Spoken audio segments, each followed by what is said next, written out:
Bom, hoje nós vamos falar um pouquinho sobre a cultura do feijão, uma cultura que tem uma importância bastante grande para a nossa região aqui de atuação da Cooperativa Bom Jesus, e é uma cultura bastante importante para o Brasil, né?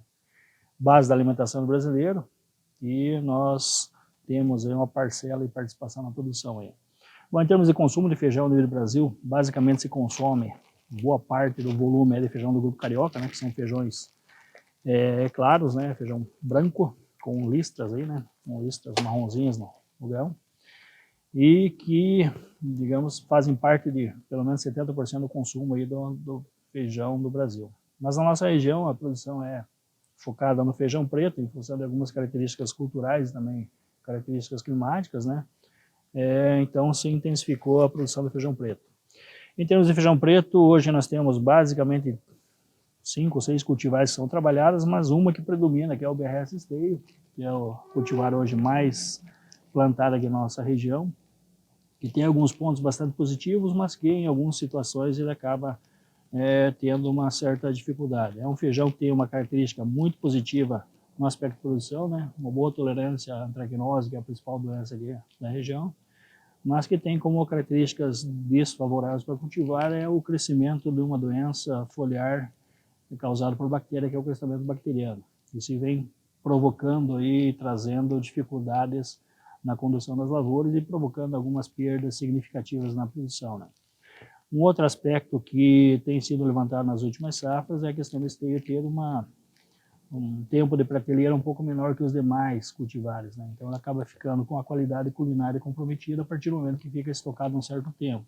Então, o feijão para ser comercializado já após colheita, não dá para estocar ele em função dessas características. Tem surgido 2 cultivares, né, surgiram na última safra, nós entramos em multiplicação, já temos um pequeno volume de sementes, né, produzidas pela cooperativa. Outro também, BRS FP 403, é um feijão também da Embrapa, né, que desenvolveu ele, e tem algumas características bem positivas, né, uma delas é o tamanho de grão, tem um grão maior do que os demais cultivares de feijão preto, isso é uma característica buscada pelo mercado, tem um grão de boa qualidade visual, né, um grão bonito, e também no aspecto de produção do campo algumas características positivas. Uma delas é uma maior tolerância à questão do crescimento bacteriano, que é uma doença problemática, como a gente já comentou, né? Por outro lado, tem uma sensibilidade um pouquinho maior em cima em relação à antracnose. Então essa é a doença que tem que ser bem trabalhada na condução da lavoura do BRS FP 403. Mas hoje existem manejos eficientes para que esses problemas sejam contornados e serem trabalhados de forma adequada. E outro cultivar que nós temos também é o IPR Urutau. Esse é um cultivar do IAPAR, que foi lançado na última safra e que tem apresentado no campo algumas características que estão sendo buscadas pelos produtores. A primeira delas é com relação à resistência a doenças. Tem se mostrado até o momento bastante resistente aos problemas que são enfrentados aqui na região, tanto em antracnose, crescimento bacteriano, ferrugem, uma doença que já está praticamente ausente na região, e também mancha angular, que é outra doença foliar problemática. E com relação ao crescimento bacteriano, tem tido um comportamento bastante interessante. Uma outra característica que diferencia eles dos outros cultivares é com relação à precocidade. É um material mais precoce, portanto, permite aí um manejo mais adequado das áreas, principalmente onde vai se fazer uma segunda safra de verão, né? Então, entrando feijão para depois tirar e colocar uma outra cultura, ou colocando uma cultura antecessora para depois, na safra, incluir o feijão com uma cultura na sequencial, né?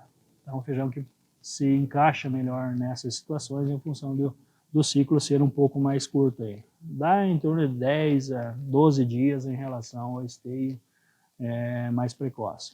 Então, são materiais que nós temos à disposição hoje aí. Uma característica e uma questão que é importante a gente destacar com relação ao feijão é que nós temos uma cultura, né, uma tradição do pessoal salvar muito semente de feijão e fazer esse plantio utilizando o grão colhido na última safra.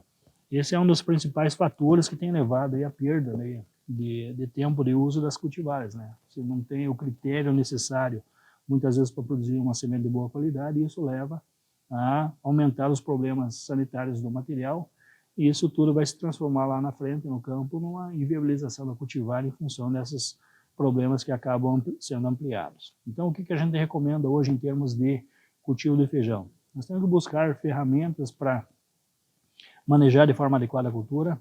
Alguns pontos são extremamente importantes, né? Por ser uma cultura de ciclo curto, ela não permite erros. Então tem que ser bem trabalhada desde o início, desde o planejamento do cultivo, para que não tenha que fazer algumas emendas aí no processo de produção, e isso tudo pode comprometer a produtividade. As cultivares que nós temos hoje têm um altíssimo potencial produtivo, então temos que adequar principalmente os manejos, né, que são feitos para que se atinja e que se chegue a bons rendimentos a nível de campo, né? Então, o que dá para fazer com relação a isso? Utilizar sementes de boa qualidade, sementes e não grão, né, como a gente já comentou. Fazer um tratamento de sementes adequado, isso é fundamental, né, para levar ao campo a expressão dessa genética sem outras interferências. Inocular a semente, né, o sulco de semeadura é uma ferramenta extremamente importante, e adequar os níveis de adubação hoje, né. Como os materiais têm mais potencial de rendimento, certamente a exigência é muito maior, então tem que fazer esse ajuste. É uma cultura que não aceita solos com problemas, né, solos compactados, encharcados e tudo mais. O manejo de dessecação em plantio direto tem que ser feito de forma com antecedência para que a cultura venha e consiga desenvolver desde o início sem interferências negativas ao desenvolvimento da cultura. E um outro ponto extremamente importante é com relação ao manejo de doenças, né? Tem que ser preventivo, né? Deixou entrar a doença, depois correr atrás acaba comprometendo bastante e tanto a eficiência do controle como também já o potencial produtivo da cultura.